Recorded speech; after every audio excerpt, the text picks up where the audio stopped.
Pendant que les films de cinéma se bousculent cet été, Tonton Nolan revient remettre un peu d'ordre dans Oppenheimer. Salut à tous, c'est Vince sur Plot Time et on se retrouve aujourd'hui pour parler d'un film américano-britannique du nom de Oppenheimer, écrit, produit et bien sûr réalisé par le tonton Christopher Nolan. Le tonton aujourd'hui nous propose un biopic et l'adaptation d'un livre, American Prometheus, basé sur l'histoire de J. Robert Oppenheimer. Affectueusement surnommé par certains le papa de la bombe atomique. Oui, ça peut faire froid dans le dos. Alors pour ceux qui me suivent depuis très longtemps, bien avant que je reprenne activement ma chaîne, vous devez savoir que Nolan, c'est mon dada. Et je constate qu'il plane un espèce de fantasme chez Nolan, notamment depuis The Dark Knight. Malgré la présence d'effets spéciaux numériques dans ce dernier, L'Oréal insistait un maximum pour vendre son film pour la présence de cascades et de destruction réelles. Et c'est justement son travail dans les making-of qui m'a fait aimer le cinéma. Puisque qu'est-ce que le cinéma si ce n'est un spectacle immersif? Surcharger ce dernier d'effets spéciaux peut souvent nuire au spectacle. Après évidemment, ça dépend du contexte. Mais quand on y repense, je crois que c'est pour ça que j'ai apprécié le dernier Mission Impossible. Interstellar, qui est ouvertement un de mes films préférés,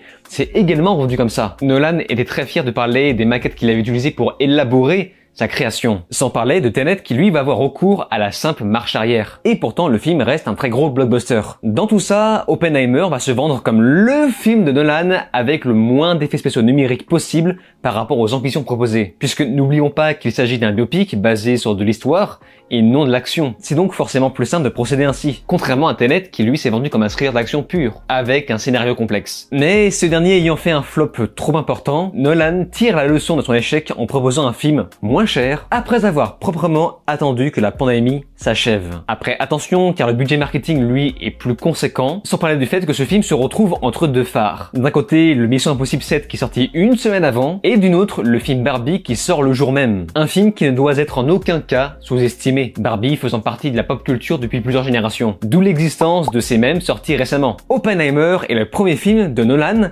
non distribué par Warner. Et là pour le coup, j'ignore si ça a à voir avec le bid de Tenet. Et ça a peut-être aussi à voir avec le fait que le film est maintenant classé R, ce qui signifie que les moins de 17 ans doivent être accompagnés d'un adulte. Oppenheimer va donc vraiment se différencier des précédents métrages de Nolan. Il dure 3 heures et j'ai vraiment hâte de voir tout ça. 6, 5, 4, 3, Truman needs to know what's next. 2, What's next? 1. Nous sommes en 1942. Parano à l'idée que l'Allemagne nazie élabore une arme nucléaire, les États-Unis devancent son adversaire en développant le projet Manhattan, destiné à créer la première bombe nucléaire de l'histoire. C'est donc le physicien Robert Oppenheimer qui sera à la tête de ce projet. Dans le laboratoire secret de Los Alamos, au cœur du désert du Nouveau-Mexique, le scientifique et son équipe vont donc mettre au point cette arme révolutionnaire dans le plus grand des secrets. Et ce, sans connaître les conséquences que ça pourrait apporter à l'humanité. Alors, avant d'aller plus loin, je dois vous expliquer quelque chose de très important. Avant d'aller voir ce film, j'ai fait mes devoirs. Je me suis beaucoup intéressé au projet Manhattan et je me suis donc documenté à droite à gauche sur le sujet et je trouve cette histoire vraiment passionnante. À tel point que j'ai même fait l'effort de retenir quelques dates. J'étais donc hypé comme jamais pour ce film. J'avais hâte. Vraiment hâte. Malgré ça, j'ai quand même trouvé la structure narrative de ce nouveau film très difficile à suivre et j'ai l'impression qu'elle ne ciblera qu'un petit morceau du public. Oppenheimer m'a fait comprendre l'expression « c'est pas un documentaire ». Vous savez, quand on regarde un film inspiré d'un fait historique qui n'est pas fidèle, on aura toujours un zouave qui nous dira « oui mais c'est pas un documentaire ». Oui mais on a Hitler qui est noir là. Oui mais c'est pas un documentaire. D'accord. Eh bien, grâce au film Oppenheimer, je viens de comprendre pourquoi cette expression existe. Car, en effet, je pense que le livre Oppenheimer n'était peut-être pas fait pour être adapté au cinéma. En tout cas, pas de cette façon. Encore une fois, j'insiste pour dire que l'histoire me passionne. Seulement, pas dans ce film. Traduction... On s'ennuie. On s'ennuie beaucoup. Nous avons donc dans ce film 95% de scènes dans les bureaux, ce qui n'est pas non plus censé être un défaut, puisque par exemple, un de mes films préférés ça va être 12 ans en colère, qui est un huis clos incroyable, rapide, simple et efficace. Mais dans le cadre d'Oppenheimer, c'est autre chose. Vous savez, est-ce que vous vous souvenez de la scène du Sénat dans Star Wars: La menace fantôme? Une scène qui a beaucoup été moquée dans les Simpsons par exemple, jugée pour beaucoup comme trop chiant. Whoa, Mama, finally some action. Mr. Chairman. You'll wait your turn. Very well. Eh bien, imaginez la scène du Sénat de la menace fantôme sur 3 heures de film. 3 heures bien rondes. Eh bien, ça a un nom, ça s'appelle Oppenheimer. Je pensais qu'on allait en quelque sorte vulgariser la physique, comme l'avait brillamment fait Interstellar, mais non, puisque le film ne parle pas de science. Il ne parle que de géopolitique uniquement du point de vue des Américains, avec une tonne et une tonne d'informations envoyées dans le buffet d'un coup. Ce qui fait que dès le démarrage, on rentre d'un coup dedans, puis on décroche. Puis on re-rentre dedans lorsqu'on comprend les enjeux, pour finalement redécrocher quand le film finit de nous raconter son histoire, mais décide de ne pas s'arrêter. Ce film, c'est l'anti-Tchernobyl, la série Tchernobyl de HBO. Parce que cette série aussi. Parce que je sais ce qu'on va me dire. On va me dire que ce n'est pas parce qu'il y a beaucoup de blabla qu'on ne baisse pas en qualité. Sauf que dans la série Tchernobyl, il y a également beaucoup de blabla. La différence est que la narration est plus légère, plus digeste, et on se concentre plus sur la personnalité et la psychique des personnages. 50% sera basé sur ça, et 50% sera basé sur le cataclysme et l'incompétence des politiques autour. Dans Oppenheimer, sur 3 heures de film, je me suis dit que bon bah voilà, ça va parler de tout. Mais non, puisqu'il survole complètement le sujet autour du danger de la bombe et les conséquences qu'il apporte. En fait, il parle des conséquences de l'histoire de l'humanité, ce qui est très important, je l'admets, mais il ne parle pas beaucoup des conséquences du nucléaire. Seul l'avant-dernier acte aborde ce sujet, mais de façon beaucoup trop timide. Vous savez, quand j'ai vu que le film était classé R, je me suis imaginé des choses, je me suis dit, oh putain, mais on va voir les conséquences de la bombe, la peau qui fond, tout ça, ça va être horrible. Pas du tout. J'insiste, le film parle très peu de science. Et pareil, on va me dire, oui, bah c'est un film qui s'est vendu comme ça, un film qui s'est vendu sur les conséquences de l'humanité, ok, mais je ne vois pas en quoi c'était une bonne idée de faire ça. S'ensuit l'acte final où j'ai complètement, mais alors complètement décroché.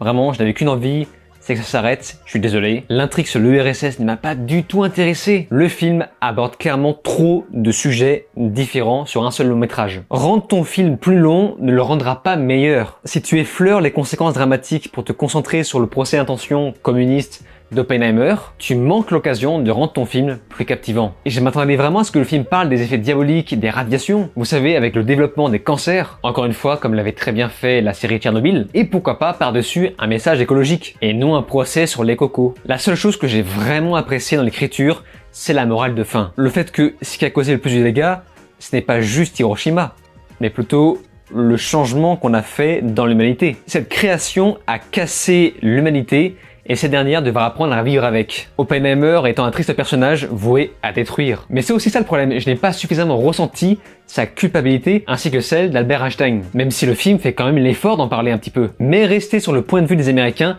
nous prive d'affection particulière, notamment du côté des Japonais, et le fait de mettre autant de personnages en avant fait qu'on ne s'identifie à personne. Et c'est dommage parce qu'on est clairement sur un Nolan. On est sur de la grosse qualité visuelle. On reconnaît sa patte immédiatement dans le cadrage avec, vous savez, parfois la fameuse caméra épaule. On le reconnaît également dans son filtre bleuté contrasté, bien qu'il me lasse un petit peu celui-là. Et je dois ajouter aussi que l'utilisation du noir et blanc n'était pas non plus hyper pertinent. Et encore une fois, le film est classé R, donc il n'est pas gore, mais il propose de la nudité. Classé R, je le rappelle, signifie qu'un mineur de moins de 17 ans doit être accompagné d'un adulte. Donc, pour résumer, les mineurs devront ramener leur mère pour avoir le droit de regarder les tétés de Florence Pugh. Ce qui n'est pas pour déplaire évidemment, mais avec sa mère quand même. Et j'ajoute aussi que dans ce film on a une scène de sexe qui me paraît en trop. Alors moi je n'ai rien contre, mais dans ce film, dans le cadre de cette scène, je ne peux pas la spoiler, mais clairement c'est vraiment « Et t'as vu, t'as compris ?» Oui, on l'a compris. C'était en trop et c'était un peu malaisant. Mais pour rester sur le travail de la réal, la partie test était excellente. Vous savez, le test de la bombe nucléaire, c'était le seul vrai gros moment, comment dire, le film s'est vendu pour ça.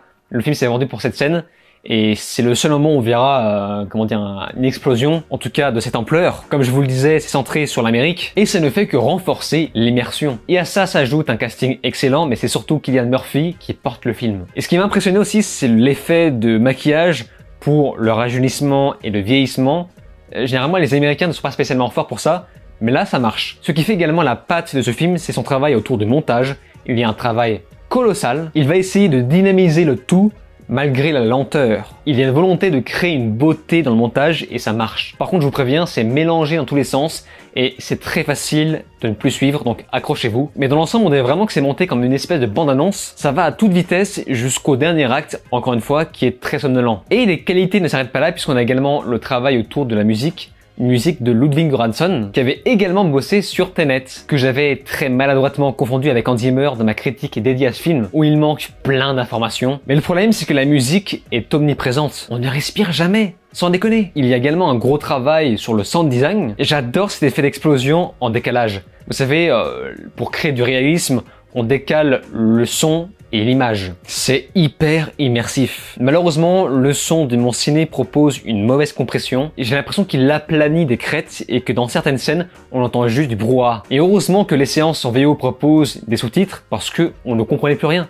Les voix étaient masquées par le son, les bruitages et la musique. Et malheureusement, tous les cinémas ne proposent pas un son exceptionnel. Je n'irai pas jusqu'à dire qu'Oppenheimer, le film, est une déception nucléaire. Il y a un travail colossal, de la réal, des décors aux acteurs, mais l'écriture, selon moi, manque cruellement de finesse. Nolan a oublié que lorsqu'on fait un film, on est obligé de faire quelques concessions pour rendre la narration plus digeste. Car finalement, ce film est une indigestion d'informations avec une quantité astronomique de personnages auxquels tu n'as jamais le temps de t'y intéresser. En effet, au-delà du documentaire, il y a le film, et c'est justement en ça que Nolan m'a déçu. Et c'est aussi pour ça que j'attends fermement le prochain film de Ridley Scott, le Napoléon, pour voir comment ce dernier va-t-il réussir à romancer un fait historique. Mais pour Oppenheimer, malheureusement, il ne m'a pas marqué, je trouve qu'il aurait pu être meilleur. Mais j'invite quand même les gens à aller voir ce film si vous êtes passionné, un fan hardcore de ce sujet. Et pour les autres, eh bien, attendons de voir le prochain Nolan. Voilà. Mais de votre côté, si vous avez vu ce film et que vous avez apprécié, n'hésitez pas à me faire part de votre avis dans les commentaires.